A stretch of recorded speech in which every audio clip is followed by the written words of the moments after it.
Hi friends, ఎలా ఉన్నారు? Right, ఈరోజు మనం టీజీపీఎస్సి జూన్ 9వ తారీఖు నిర్వహించినటువంటి గ్రూప్ 1 ప్రిలిమ్స్కి సంబంధించినటువంటి క్వశ్చన్ పేపర్ని మనం రెగ్యులర్గా చూస్తున్నాం. ఈరోజు మరికొన్ని ప్రశ్నలను చూసి ఈరోజు ఈ పేపర్ని మొత్తాన్ని కంప్లీట్ చేసే ప్రయత్నం చేద్దాం. Question number 126 4 పేపర్లోది. భారత జాతీయ సైన్స్ దినోత్సవానికి సంబంధించిన వివరణ గమనించండి అని ఒక ప్రశ్న ఇచ్చారు. దీంట్లో ఏసిడి రైట్ అనమాట. ప్రతి సంవత్సరం ఫిబ్రవరి 28వ తేదీన జరుపుకుంటుంది. రైట్. ఇది రామన్ ఫలిత ఆవిష్కరణ ప్రకటన స్మారక దినం. రైట్. 2024 సంవత్సరం నాటి అధికారిక థీమ్ వికసిత్ భారత్ కోసం దేశీయ సాంకేతికలు అనేటువంటి ఏసిడి అనేటువంటిది సరైనటువంటి ప్రశ్న. దానికి అది సమాధానం. నెక్స్ట్, భారతదేశంలో మరియు వెలుపల కృత్రిమ మేధస్సును ప్రోత్సహించడానికి ప్రారంభించిన కేంద్ర కార్యక్రమం పేరు ఏదంటే ఇండియా ఏఐ.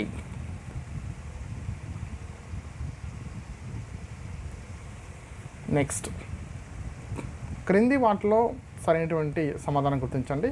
మొదటి పోఖ్రాన్ ప్రయోగాన్ని ఒక ప్రశాంత న్యూక్లియర్ పీరియడ్గా భారత విదేశీ వ్యవహారాల మంత్రిత్వ శాఖ వర్ణించింది. సరైనటువంటిది. ఈ న్యూక్లియర్ పరీక్ష యొక్క సాంకేతిక నామం స్మైలింగ్ బుద్ధ. AB2 సరైనటువంటి సమాధానం. క్రింది విటమిన్ లోపాలను వాటితో అనుబంధించబడినటువంటి ఆరోగ్య సమస్యలతో జత చేయండి అని చెప్పంటున్నారు. విటమిన్ ఏ వచ్చేసి రై చీకటి, vitamin B1 beriberi, vitamin D వచ్చి సి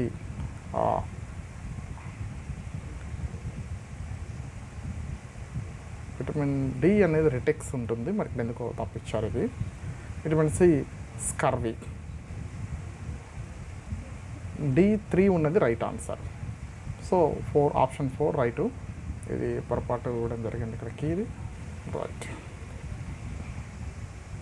నెక్స్ట్, జైనోసైడ్ కన్వెన్షన్గా పిలువబడే జాతి విధ్వంస నేరం యొక్క నివారణ మరియు శిక్ష 1948 పరిధి కలిగినటువంటి సంస్థ క్రింది వాటిలో ఏది అంటే అంతర్జాతీయ న్యాయస్థానము, అంతర్జాతీయ క్రిమినల్ కోడ్ 2 అని చెప్పిన టీజీపీఎస్సి విడుదల చేసిన కీలో ఇవ్వడం జరిగింది. రెండింటికి సరైనటువంటి 2 కూడా సరైనటువంటి సమాధానాలకు గుర్తించడం జరిగింది. నెక్స్ట్, క్రింది బిమ్స్టెక్ సెక్రటరీస్ జనరల్లను కాలానుగత శ్రేణిలో అమర్చమని చెప్పన్నారు. దీనికి ADCB సరైనటువంటిది. సుమిత్ నందకల, తర్వాత ఎం షహీదుల్ ఇస్లాం, సి టెంజిన్ లెక్ఫల్, బి ఇంద్రమణి పాండే. ఇది కష్టమైనటువంటి ప్రశ్న.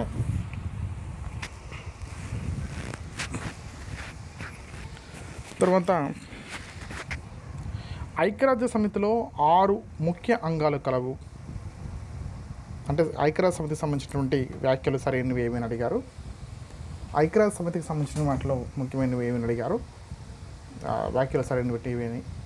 ఐక్యరాజ్య సమితిలో 6 ముఖ్య అంగాలు కలవు. ఏ. బి సర్వ ప్రతినిధి సభ మొత్తం సభ్యదేశాల ప్రతినిధులను కలిగి ప్రతి ఒక్కరికి సమాన ఓటు విలువ కలిగి ఉంటుంది. నెక్స్ట్, డి ఐక్యరాజ్య సమితి ఆర్థిక సాంఘిక మండలి ముఖ్యమైన ప్రపంచ ఆర్థిక సాంఘిక అంశాలపై చర్చలు సౌలభ్యపరిచి విధానాలను సూచిస్తుంది. ABD అనేటువంటి సరైనటువంటిది.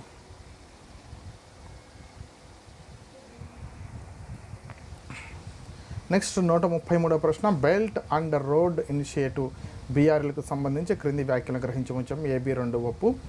ఇది 2023లో చైనాలో రూపొందించబడి ప్రారంభించబడిన ప్రపంచ స్థాయి మౌలిక సదుపాయాల ప్రాజెక్ట్. రైట్. ఆసియా, ఆఫ్రికా మరియు యూరోప్ల మధ్య భూ సముద్ర మార్గాలను ఏర్పరచడం ద్వారా చైనా తన సాఫ్ట్ పవర్ను బలీయం చేయడానికి ఉద్దేశించబడింది. AB2 ఒప్పు. నెక్స్ట్,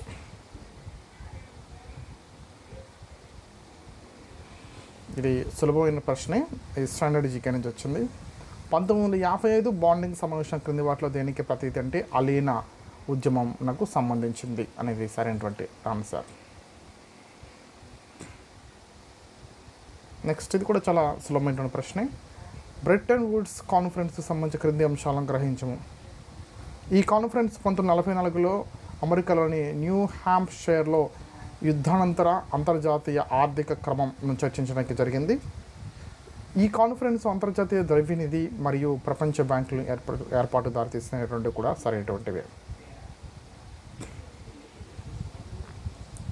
నెక్స్ట్, ఆదిత్య L1కు సంబంధించి క్రింది ఇచ్చినటువంటి వ్యాఖ్యల్లో ఏది ఒప్పు అంటే, ఆదిత్య L1 యొక్క భూమి కక్ష నుంచి దాదాపు 15 మిలియన్ కిలోమీటర్ల దూరంలో ఉంటుంది, సరైనటువంటిది.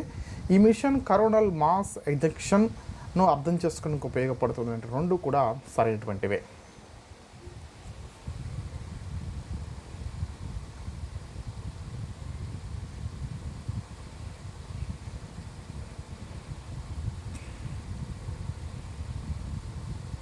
నెక్స్ట్, ఈ ప్రశ్న కొంచెం కఠినమైన ప్రశ్నే.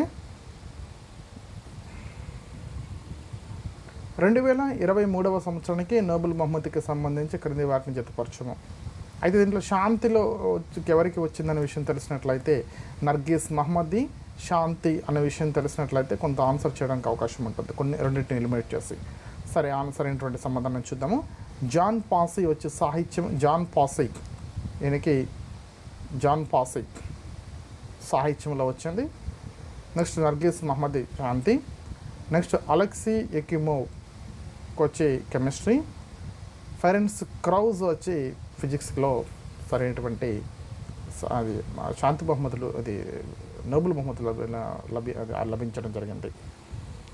Next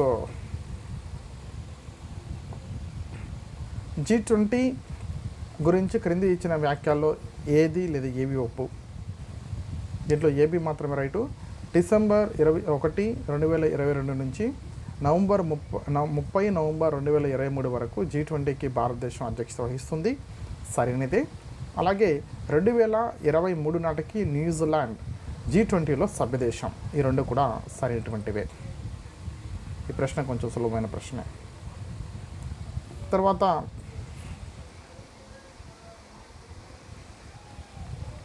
forest survey of India ప్రచురించిన the India state of forest report 2024 ప్రకారం 2021లో నమోదైన అటవీ ప్రాంతం RFA క్రింద ఉన్న భౌగోళిక ప్రాంతం విస్తీర్ణం శాతాన్ని బట్టి క్రింది ఇచ్చినటువంటి రాష్ట్రాల అవరోహణ క్రమంలో అమర్చము.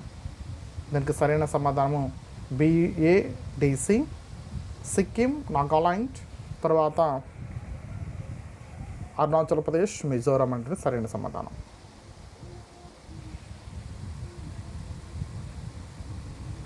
అగ్ని 5 గురించి క్రింది ఇచ్చిన వ్యాఖ్యల్లో ఏవి ఒప్పు. ఇది 3 దశల ఇంజిన్ కలిగి ఉంటుంది. అలాగే దేశీయంగా దీన్ని DRDO అభివృద్ధి చేస్తుంది అని రెండు కూడా సరైనటువంటివే.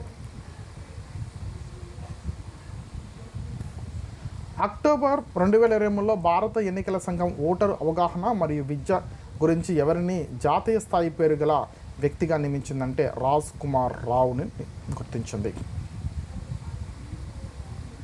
నెక్స్ట్, గగన్యాన్ గురించి క్రింది ఇచ్చిన వ్యాఖ్యల్లో ఏవి ఒప్పు.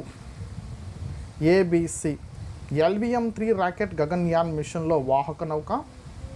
B, ఇది ఘన, ద్రవ దశ మరియు క్రయోజనిక దశలను కలిగి ఉంటుంది, రైట్.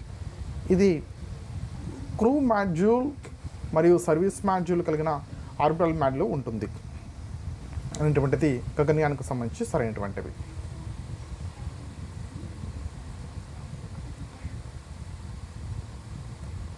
ఈ ప్రశ్న కొంచెం కఠినమైనదే. పద్య భాగంలో సాహిత్య అకాడమీ 2023 గ్రహీతలకు అవార్డు వచ్చినటువంటి భాషలతో జతపరచము. దీంట్లోనే విజయ్ వర్మ డోంగ్రీ, అరుణ్ రంజన్ మిశ్రా సంస్కృతం, నెక్స్ట్ మన్నూర్ బానిహలి కశ్మీరీ, వినోద్ జోషి గుజరాతీ. ఇది కష్టమైన ప్రశ్న. నెక్స్ట్, 2024 మార్చిలో క్రింది వారిలో ఎవరు ఎలక్షన్ కమిషనర్స్ ఆఫ్ ఇండియాగా నియమించబడ్డారు. ఇది కొంచెం ఈజీగా ప్రశ్న. ఇది జ్ఞానేష్ కుమార్, సుఖ్బీర్ సింగ్ సంధు. ఈజీ ఇది. తర్వాత ఇది స్పోర్ట్స్ మీద ఇంట్రెస్ట్ లేని వాళ్ళకి కొంచెం కఠినమైన ప్రశ్నే. క్రింద ఇచ్చిన క్రీడాకారులు వారికి సంబంధించిన క్రీడలతో జతపరచమని చెప్పాను. A3 ప్రవీణ్ జాదవ్ వచ్చి archery, B5 Singh Raj Adana football, Aryan Dawande gymnastics, J Shrimati D1 cycling. ఇది కష్టమైన ప్రశ్నే.